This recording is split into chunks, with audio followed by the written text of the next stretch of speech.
Welcome, everyone. We're here at the start of a new series where we are focusing on our relationships of our spine and our limbs, and in the context of walking. So kickoff was kind of on Wednesday with the first lesson, and I'm teaching more or less the same lesson as Wednesday. And for those of you that are newer to my series, I do teach the lessons twice, once on Wednesday, once on Sunday. I know some of you have taken this lesson already. I vary. There's definitely moments where I vary. So the way that you can approach a lesson if you're taking it a second time is you might notice certain things that are different because it's a very different day and your organization might be different. And there may be some clear biases that you sense within yourself the first time you took the lesson that, again, are showing up. And these things are really important for you to just stay curious about and notice, because you'll start to get more and more clear with yourself about how you organize. So let's start in standing today.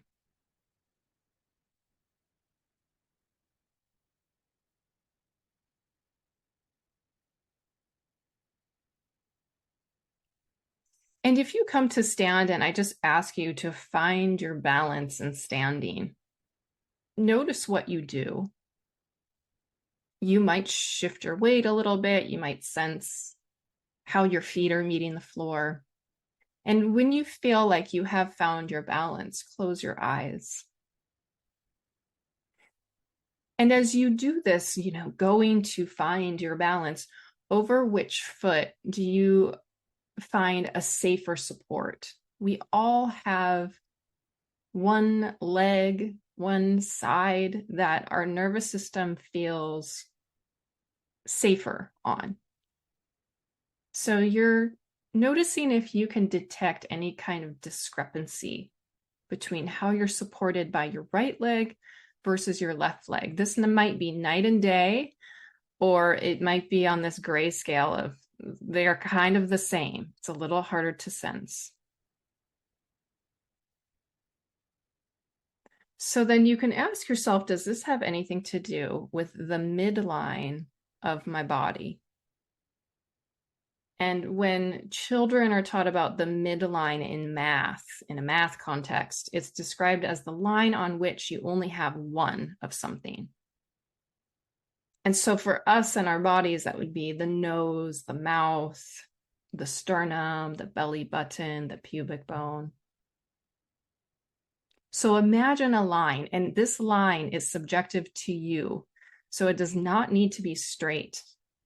If you imagine a line that runs from this spot, say between your eyebrows, it goes down to the tip of your nose, and then it goes down to the center of your lips, down the center of your chin, down the midline of your sternum, all the way to your navel and to your pubic bone.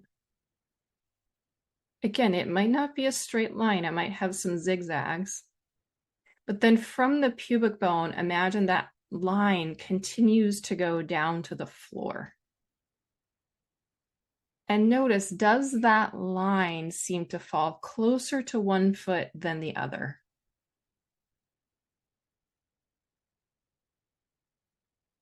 Just make note of that. We're often gathering a little bit of data for ourselves at the beginning of a lesson.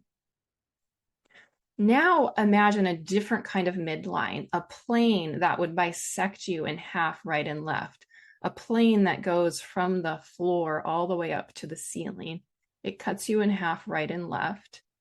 It passes absolutely through the center of the space between your right heel and your left heel.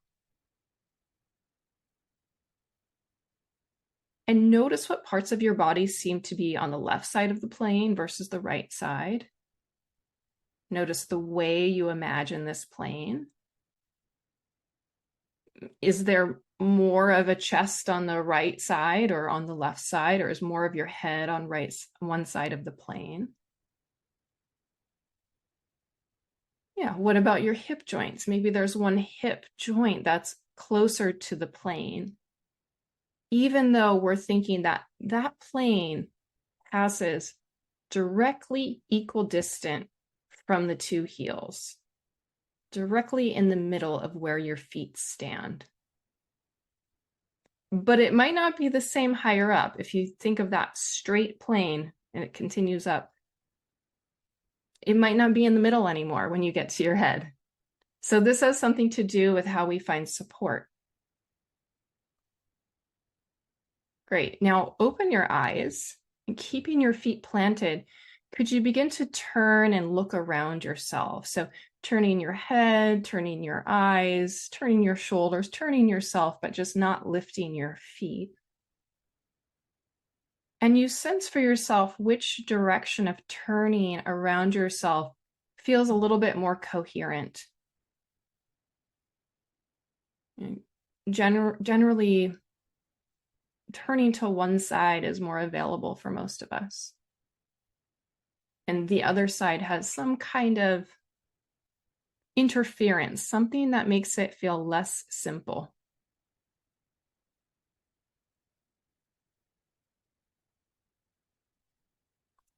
And if you do sense that one side feels a little bit easier to turn to, do you feel like you get taller as you turn to that side?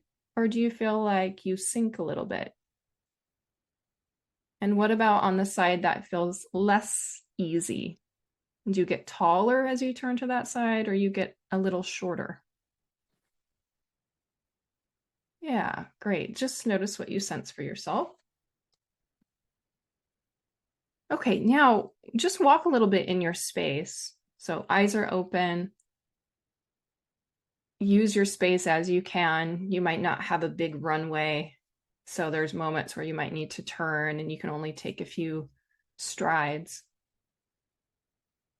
And try not to walk how you think you should walk, or try not to correct anything. And notice, do you rise up over one foot? Do you feel that one foot, when you bring your weight into it, that you draw yourself up and get a little taller? And is there one foot that you maybe sink into a little bit more? So you're noticing the way you feel the sense of weight coming onto your right leg versus your left. You might linger over one leg. You might actually spend more time on one foot compared to the other.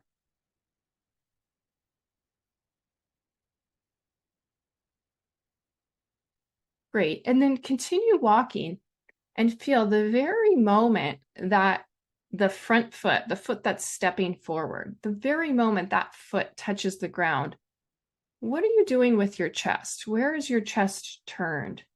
Do you turn your chest at all?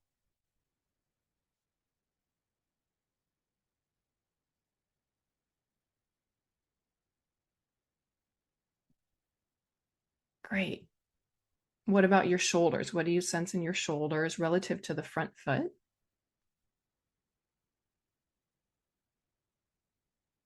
Nice, everyone. All right, walk yourself back to your mat. Just take that information with you. We'll come back to it at the end. And come to lie on your back.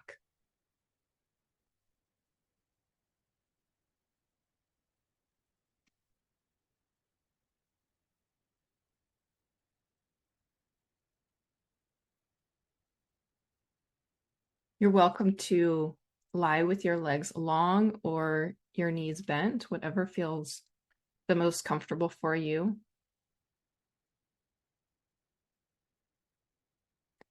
And come back to this idea of your subjective midline. And we're going to sense it from behind for a moment.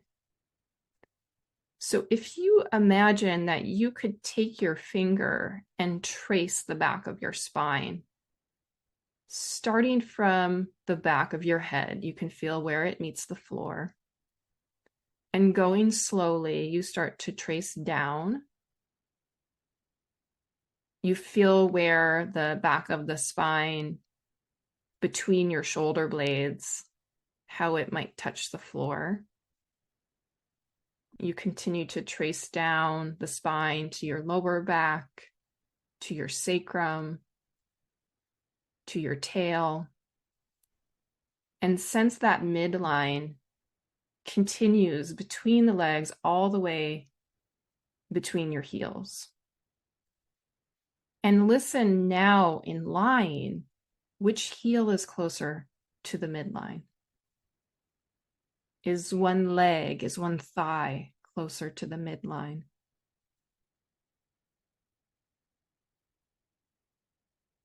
And did you draw that line as a straight line, or does it have some swerves or a little zigzag in it?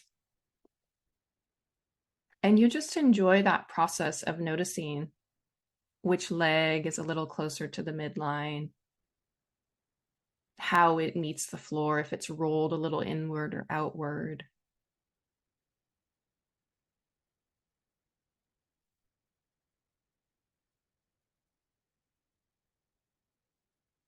And now just shift your attention to everything that's to the right of that midline, the way you experience the right side of your face, the right side of your neck, the way your right arm rests on the floor,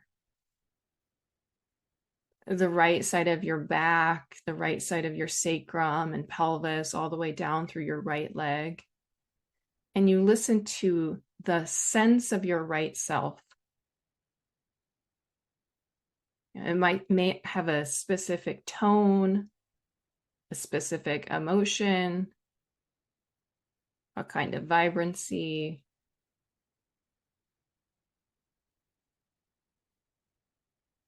And now shift your attention across the midline over to the left, and right away you can feel the difference in the experience of the right side of yourself compared to the left side. Some people will find, again, a complete difference, black and white, day and night. So you sense the left side of your face, the back of your head on the left side, your left shoulder and left arm, the way you feel the left side of your back and sacrum, left pelvis meet the floor, all the way down to your left leg.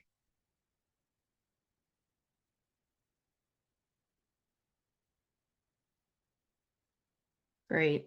And now just take a moment to notice your experience of your breath, listening to the rise and fall of your chest, this inner space within your torso. And observe the differences of the right side and the left side as you breathe, and how this inner space of your torso moves with your breath. Perhaps there's a difference in the expansion on one side within your torso and the other.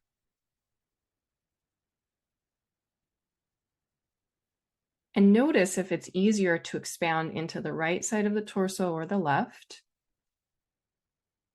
One side might have the experience of being much more elastic, much more available.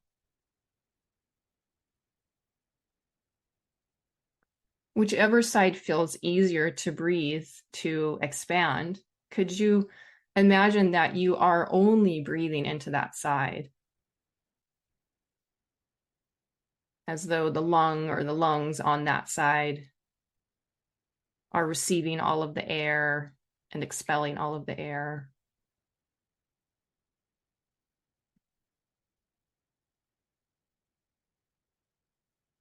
So some power of imagination here, but also we can direct more of the air into one side. You might be able to feel this.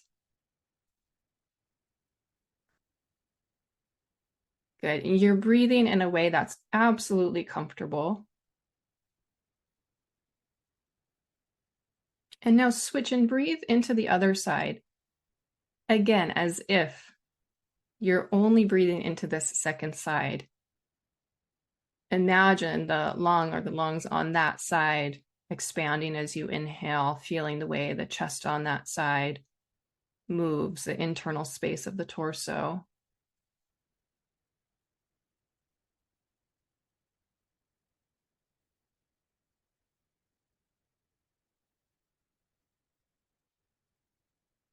Wonderful. Now just breathe and feel the two sides doing what they do. And sense the contact, the engagement with the floor as you breathe, the ribs on the back of you. The way that they interact with the surface that you're on. You might feel one side of your back is more readily available, more responsive to these movements of the breath.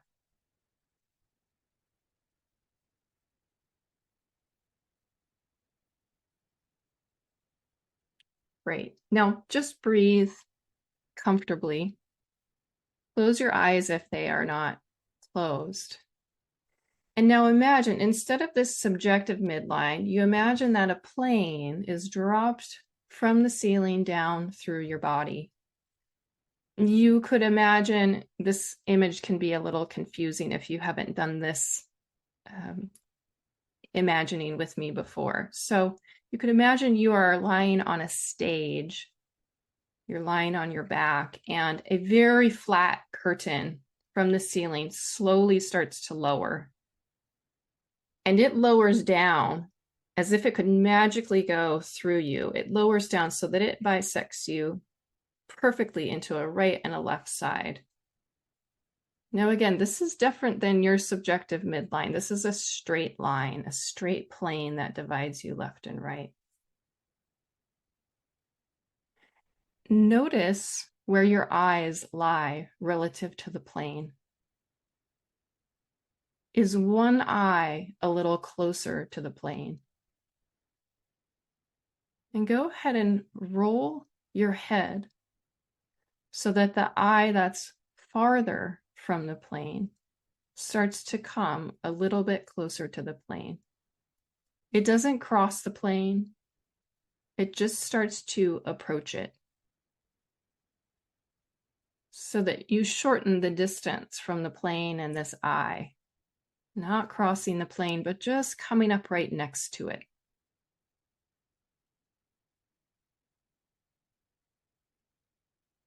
And do this a few times.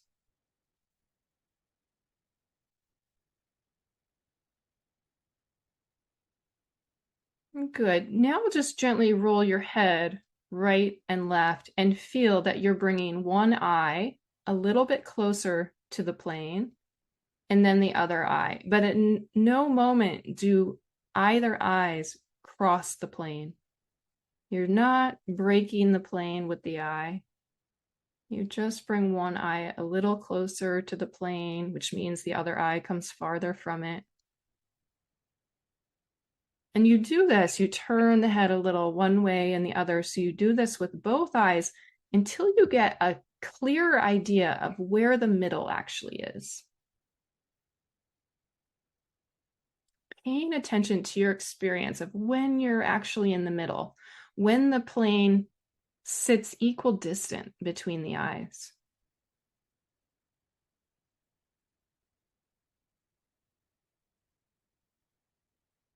Great. Okay, let that alone. Just rest. When we're walking, we are constantly navigating around this midline. And a lot of us spend more time on one side of the midline. Some of that does have to do with how our eyes are organized.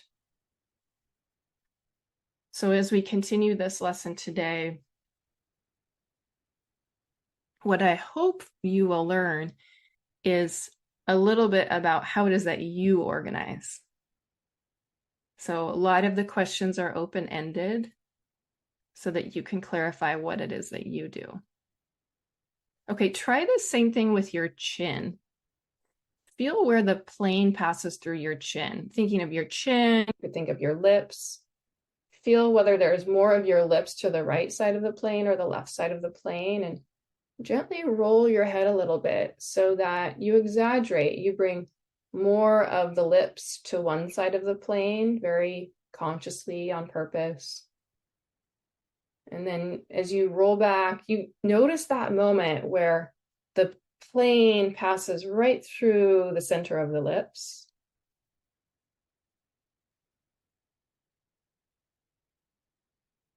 So the head is just very gently rolling side to side. And try to notice what it is in your experience that tells you that you're directly lined up with the center.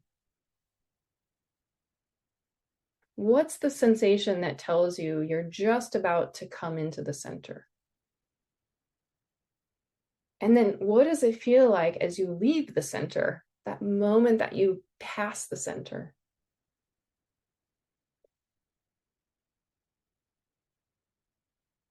Great. Leave that alone. Imagine the plane and bring your attention to your two shoulders. And thinking in particular about the front of the shoulders, the front tip of the shoulders, right where the arm meets your collarbones. Notice which shoulder is closer to the plane and which one is farther away. Now, whichever shoulder is closer to the plane, can you leave it there? Leave it exactly precisely where it is. And slowly begin to lift the other shoulder, the one that's a little farther away, and bring it slowly into a position where it's equal distant from the plane as the other shoulder. And do this a few times. So the shoulder that was closer to the plane, you try not to change that. You leave it as a benchmark. And you slowly organize the other shoulder, bringing it a little bit towards the plane until that shoulder seems to be, in your best judgment, equal distant from the plane as the other shoulder.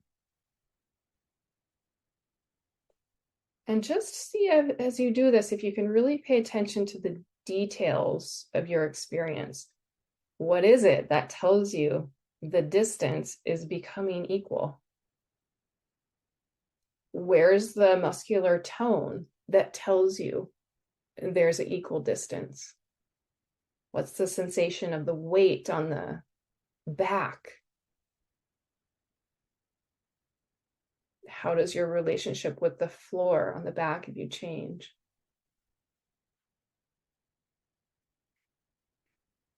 Great. Pause, let that rest. And when you come to rest, you're not doing anything with the shoulders, with the arms. You just try to let go of all effort. You're not trying to make them equal distance or correct in any way.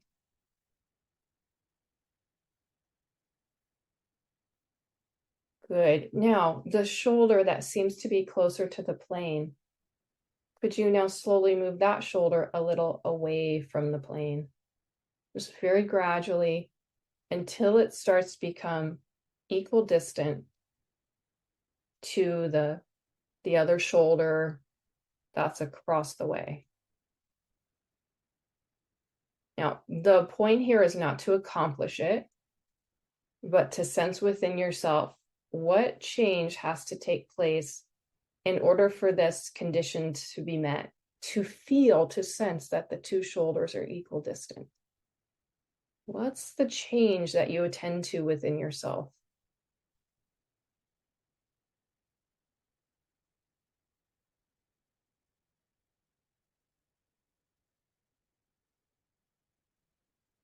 Good. Rest that shoulder and just pause.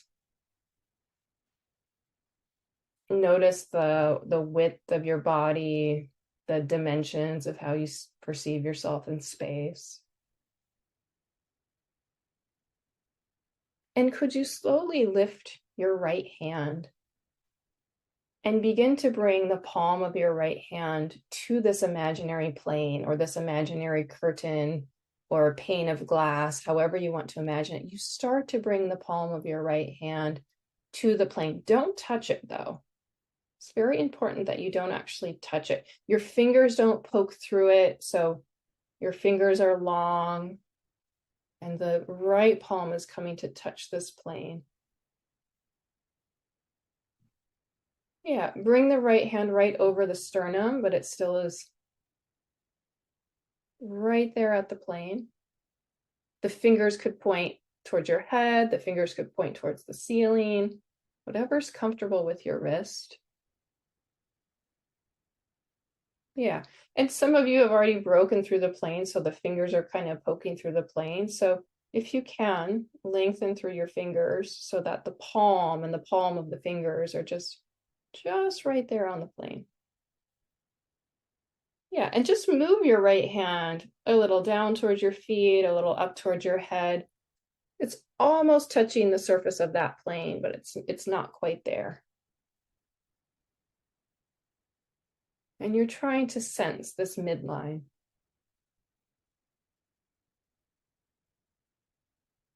It's a very interesting question. What are the sensations that tell you you're coming to the exact center, that you're coming to the midline of yourself? Great. Okay, rest that hand down. Bring your right hand down.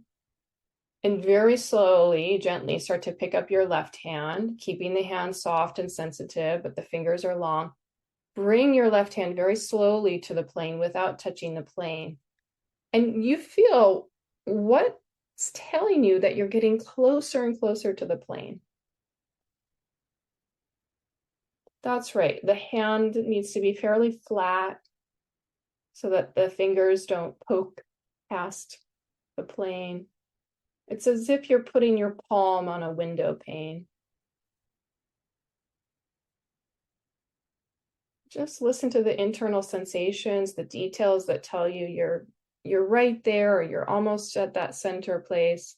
And then just move the left hand down towards your feet and up towards your head, like you're just sliding that hand on this plane.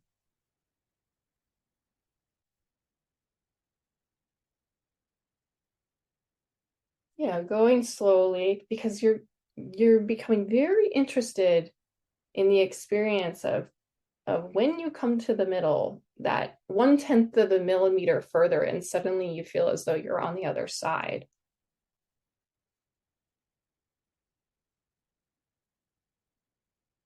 Great. Let that rest. Bring your hand down. And now sense this midline plane. It's a place that's not right. It's a place that's not left. Think of it as the thinnest, sharpest blade. It's right in front of you. It's the thinnest line. And feel what it's like to just bring your attention to that place, to inhabit this place that's not right and not left.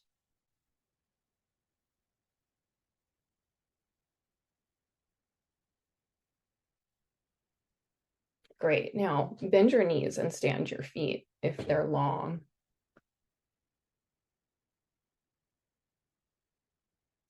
Again, notice the way that your shoulders are resting, how they're engaged with the floor.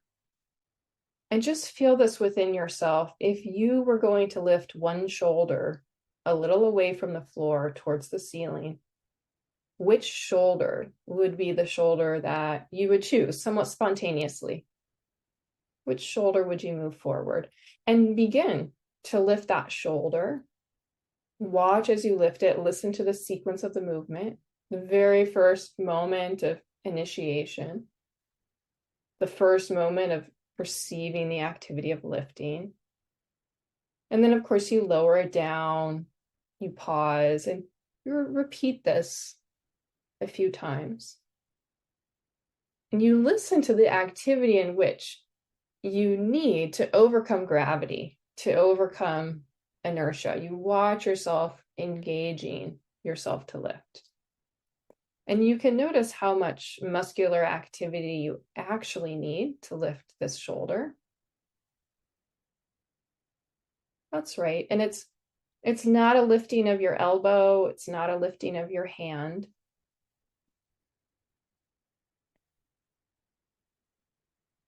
And you can feel what's the process you engage with to lift the shoulder. Some people might push their elbow into the floor. Some people might feel a rolling a little bit towards one side of their back, or the back ribs interact with the floor a little differently in order to lift.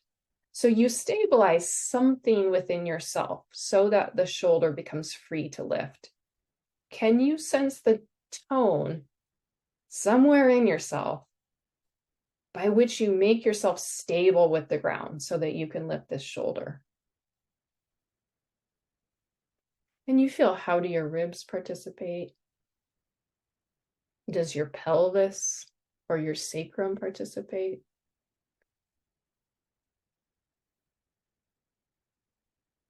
Begin to notice in what way your head moves. How is your head engaged in the lifting of your shoulder? How early can you detect that your head might roll when you lift your shoulder?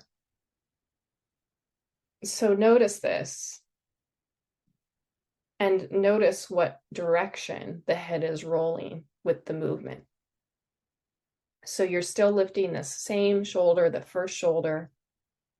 You're making the movement over and over again, but with pauses between the repetitions. And you find for yourself, as you lift this shoulder, does your head roll as if the face would turn towards the shoulder that's lifting? Or does your head roll so that the face turns away from the shoulder that's lifting? And just keep doing what you're doing.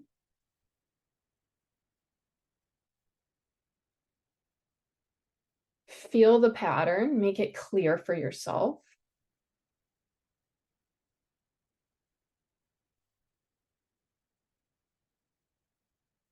Great. Pause for a moment. Just let it go.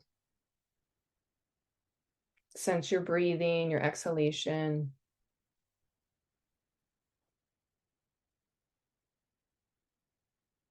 And now lift the same shoulder you were lifting, but move your head in the opposite direction you were moving. So you make a new connection with yourself. And try to do this in a way that's not arbitrary. You can all roll your head a little bit in the opposite direction, but you actually take the time and listen how the intention of the movement to turn your head in this other way, how it alters the way your ribs might interact with the floor, the way that that shoulder lifts. It's like you're waiting for a moment for the whole pattern to spread and then have an outcome of the movement that becomes absolutely clear for you.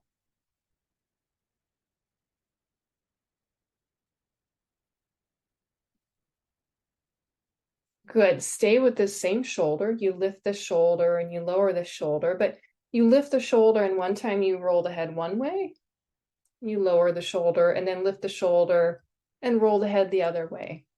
So you make a change within yourself. But what is that change? What is the way that you engage with the floor differently?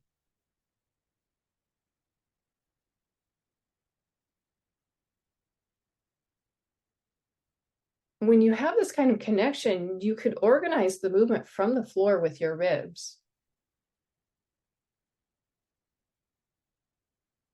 You can really organize these changes with the way that you interact with the floor. Great. Now continue to lift the shoulder, but for a moment, find out how you could stabilize yourself so that the head stays completely still. The back of your head stays glued to the floor. Your shoulder is independent of your head, and just feel it lift and lower.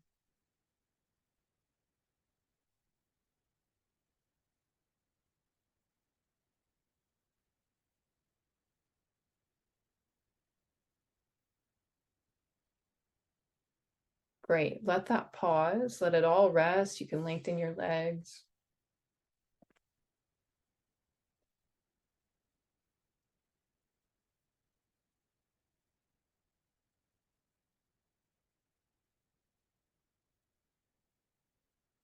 Notice the way that you're connecting with yourself.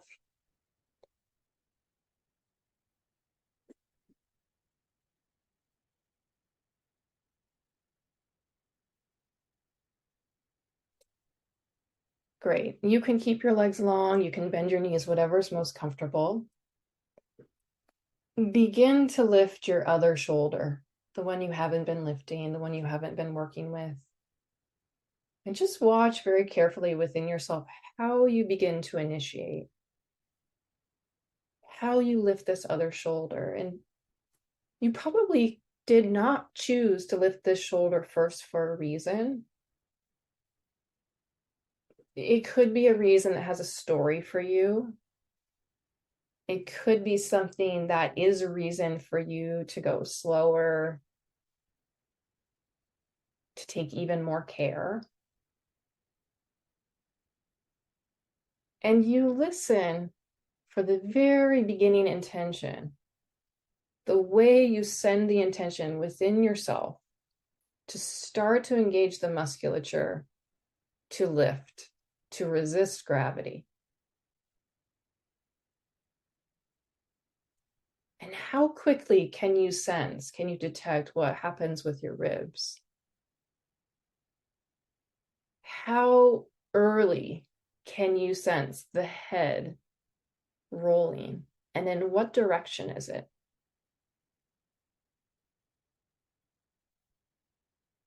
Some of us do find that it doesn't matter what shoulder we lift, we like to turn the head in the same direction. So that could be something you feel. So just you stay with that. You stay, you lift this shoulder and you get very clear about the easy way for you to roll your head.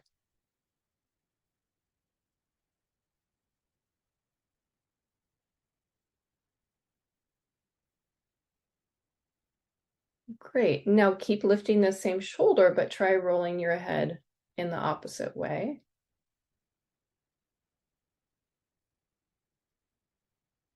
And if there's a story or if this is a way that you'd even tell yourself before you do the movement that turning the head this direction will not be as easy, then you get even more curious. You take even more care in listening to the intentions, the way that the musculature engages.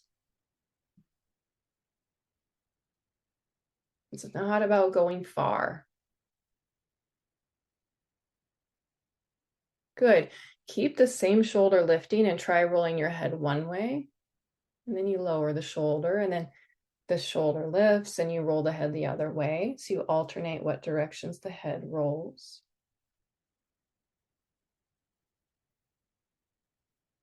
Moment by moment, staying present, listening to the quality. Great. Now, lastly, keep your head quiet. So let the back of the head find the floor. Feel what kind of engagement you need to stabilize the head. It does not move as you lift the same shoulder a few times. And each time you make the movement of lifting your shoulder, see if you can liberate yourself from any unnecessary tension of holding the head there. You can use a lot of effort, a lot of strain to just stick your head in place. And then your shoulder can be free and move while the head is stabilized. How little effort do you need to hold your head in place?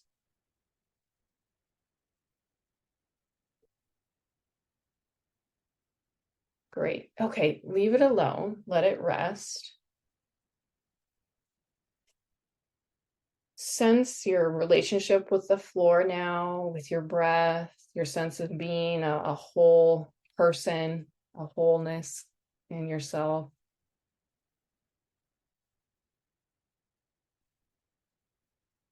Now, we've been lifting the shoulder, and I asked you to actually think about the front tip of the shoulder as you were doing that.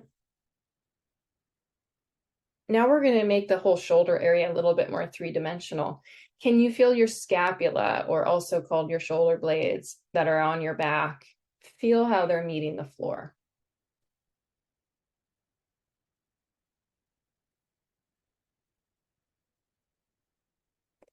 Great. Bend your knees, stand your feet for this for a moment. And slowly start to lift your right shoulder. And as you do it, let your head roll to the left. So your face is turning away from the shoulder that's lifting. And do this a few times just on this side. Your right shoulder lifts and your head rolls to the left. Your head doesn't roll to the left as far as it can go. It's congruent with the lifting of the shoulder, the amount that it turns. And as you lift the right shoulder, can you engage your left shoulder, the back of your left shoulder, your left scapula and shoulder blade? Again, same bone, two different words. So that as you lift your right shoulder, it's as though you're rolling or wrapping your left shoulder blade more underneath you. And so there's an engagement, there's a muscular engagement of that left shoulder blade wrapping underneath you. You could even initiate lifting your right shoulder from what you do with your left shoulder blade, so that it starts to turn the whole of your shoulder girdle and your chest. It starts to turn it to the left. It takes your head to the left. It's not as though you would roll to the left off of your mat. You're rolling underneath yourself. You're rolling around yourself, this area of the shoulders. It's a turning underneath you.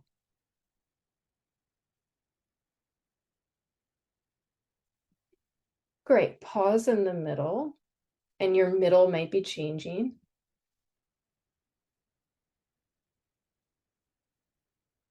Now, imagine the second side. Before you do it, imagine your left shoulder lifting a little bit forward, and imagine your right scapula engaging, wrapping underneath you even more, wrapping towards your spine.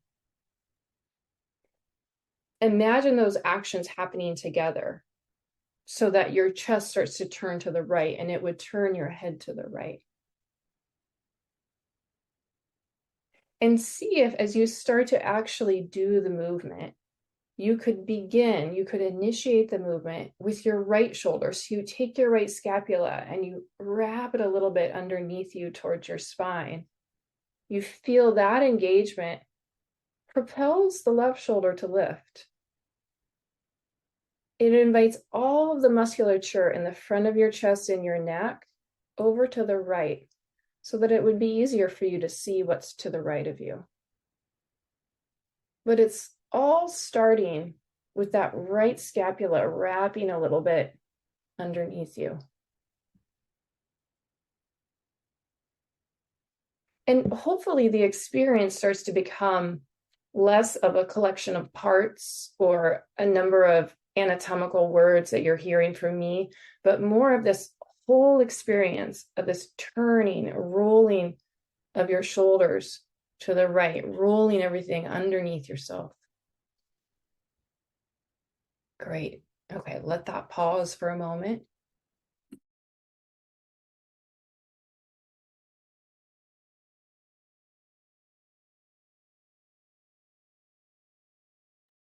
Good. Now lengthen your legs so they're long, and you could even have your feet a little bit wider than your pelvis.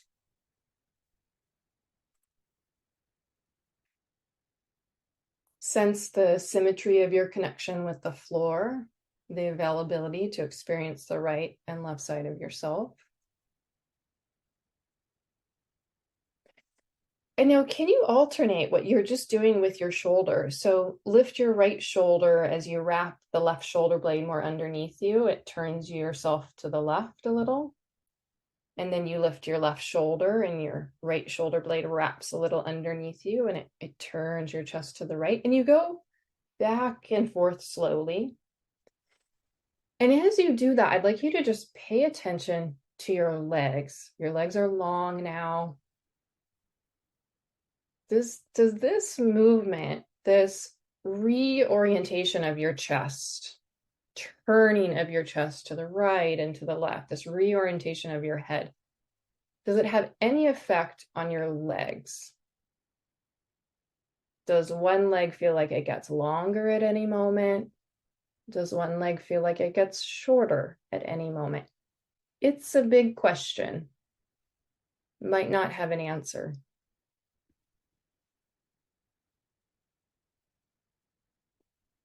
Good. Okay, let it go. Stay with your legs long. Imagine your right leg just like a line. Draw a line for your right leg.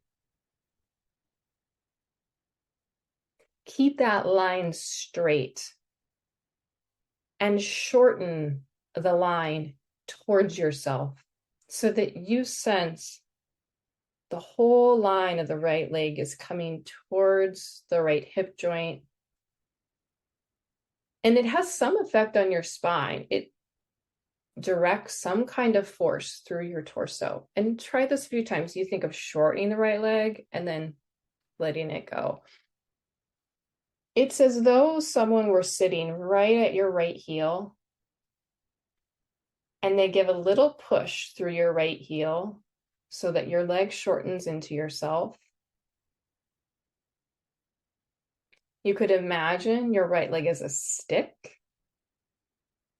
something that's firm. And you think of drawing it so the femur bone actually draws towards your spine. And as you do this a few times with your right leg, notice what's happening with your head. Do you have the sense that your head wants to turn a little bit towards the right, towards this leg that's shortening? Or does it want to turn a little bit to the left? Just notice for yourself.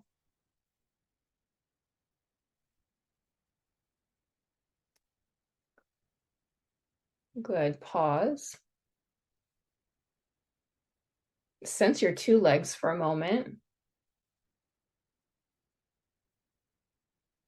It's an interesting phenomenon. Some people, after they shorten their right leg into themselves and then they rest, the right leg actually feels longer. So you can just experience for yourself the sense of your two legs, how long they are.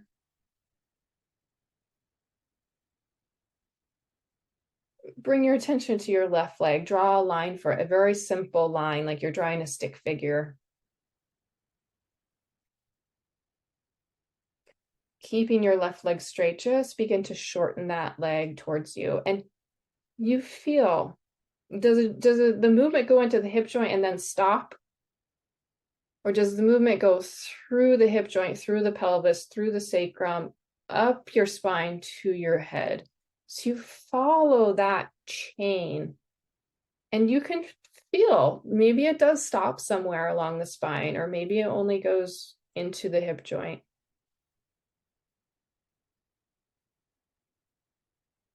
And we're listening for, does the head know that your left leg is getting shorter?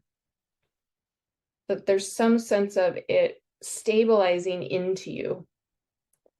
And what direction does the head get turned, or is there a little suggestion for the head to roll one way? And again, maybe the head wants to roll the same way. It doesn't matter which leg you shorten.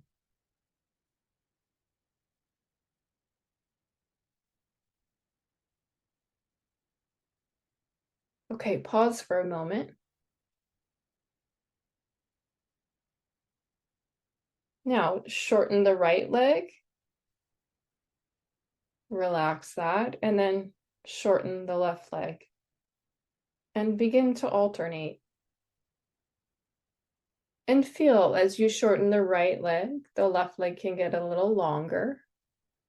And as you shorten the left leg, your right leg can get a little longer.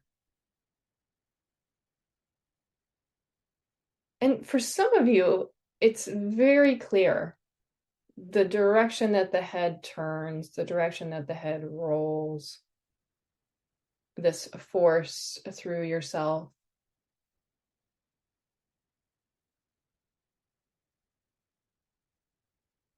Great. Pause and let it go. And just notice again the way you meet the floor.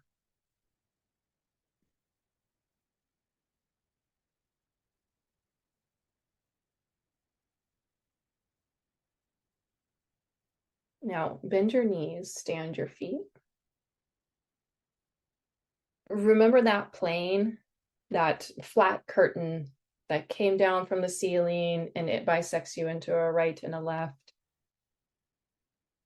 Which of your hip joints is closer to that plane?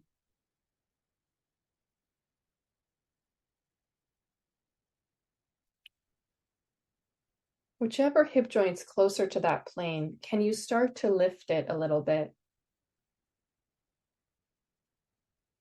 And you lift it, you think of lifting it a bit towards the ceiling.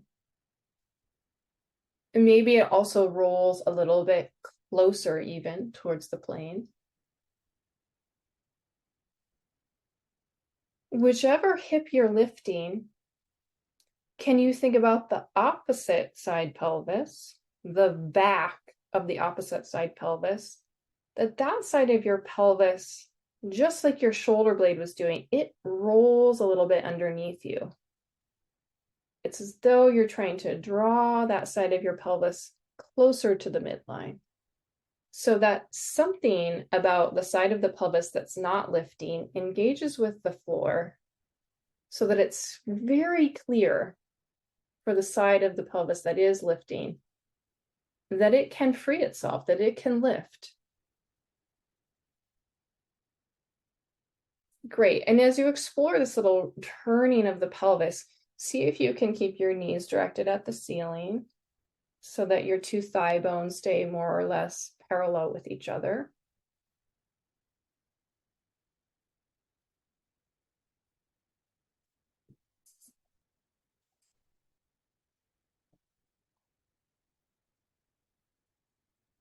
Great. Pause. Let that come to a rest. And now begin to lift the second hip. And you might find that this hip, something feels heavier about it. That could be an experience. You're thinking of lifting this second hip towards the ceiling and a little bit towards the midline plane. And as you do it, it will turn or roll your pelvis.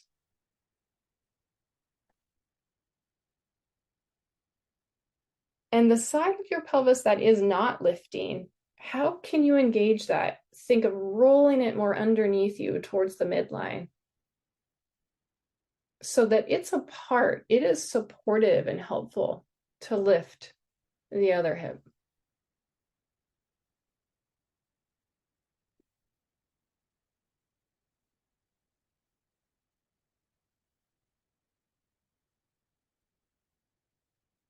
Great. And bring your pelvis down so both sides of the pelvis are on the floor.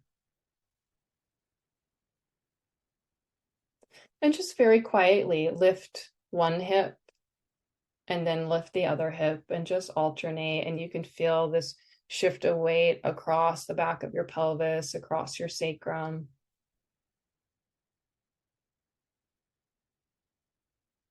And as much as you can, thinking three-dimensionally here. So it's not just a rolling side to side, but whatever side of your pelvis isn't lifting, you think of turning it underneath yourself so that your pelvis is like a wheel turning to the right, coming underneath you, turning to the left, coming underneath you.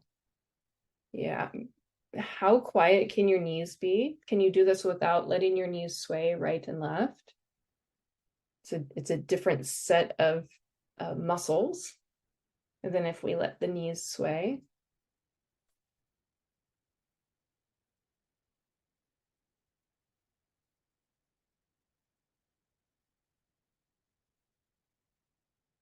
Great. Pause for a moment.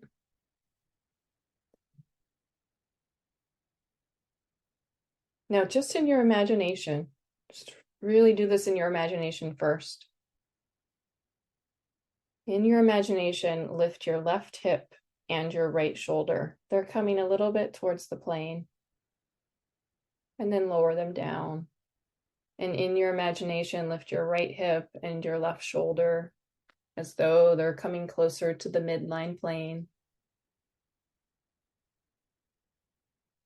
And so we're lifting the opposite joints, opposite hip to opposite shoulder, the diagonal partners. And when this starts to become clear in your imagination, you can start to actually lift, feeling how the head rolls. This kind of twist that happens. So the shoulders are twisting in one way and the pelvis is twisting in the other way.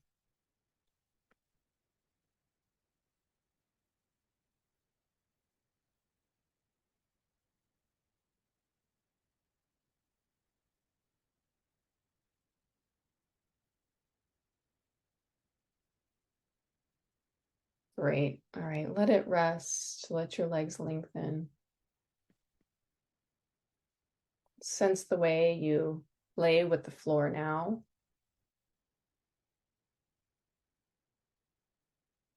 Are there more surfaces that are available to you?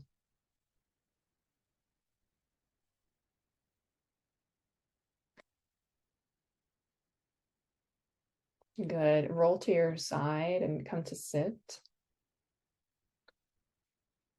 And come to stand.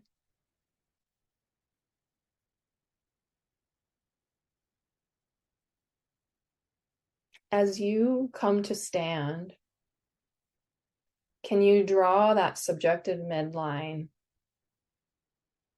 down your nose, down the center of your lips, down your sternum, to your navel, to your pubic bone, all the way down to the floor?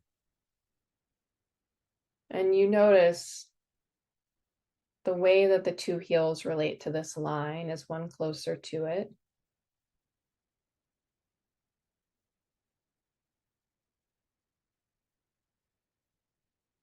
Shift your weight in one direction and notice what direction you choose. Is this direction that you chose, is it the side that you might feel more comfortable on? Is there something about it that's more stable? So you can find that out. You can shift back through the middle and then shift to the second side. And if you just shift your weight very slowly across the middle, notice that moment where you go through the middle and you start to take a little bit more weight into one leg. Do you sense that you get taller as you come over one leg? Do you lift yourself away from the floor as you come to one side? Maybe you do that as you go to both sides. Maybe one side you feel like you sink a little bit more. So see if you can learn from the side that feels more stable or lifted.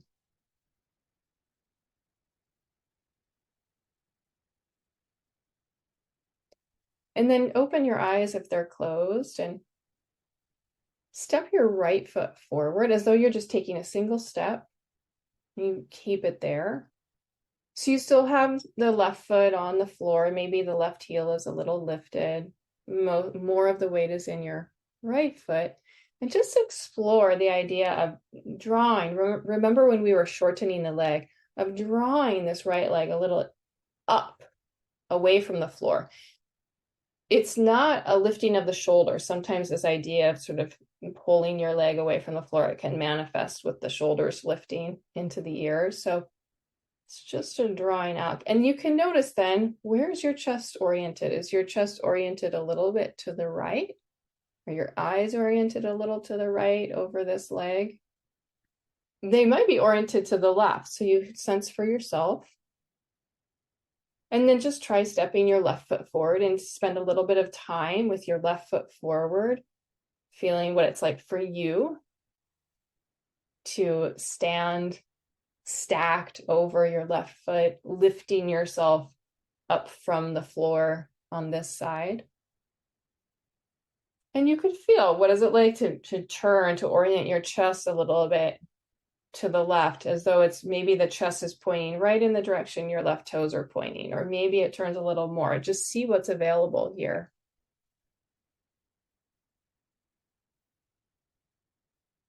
Great. And then just walk a little bit more freely.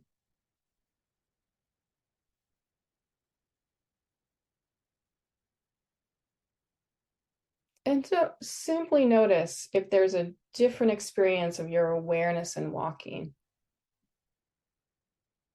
of how your chest or your head organizes towards the leg that's stepping forward.